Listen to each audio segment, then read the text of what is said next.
तेणु कृष्णकर नाम को जे श्रवण करती जे कृष्णकर नाम को सदा सर्वदा गान करती तांको बड़ भक्त आउ किए अच्छी। तेणु प्रभु तांको पाख छाड़ी जाती प्रभु सदा सर्वदा तांको पाखे पाखे रही था।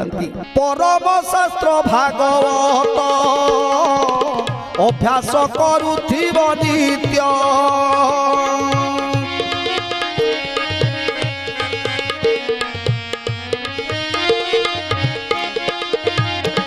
गोविंद नाम जार हृदे न पशे पुलक आनंदे।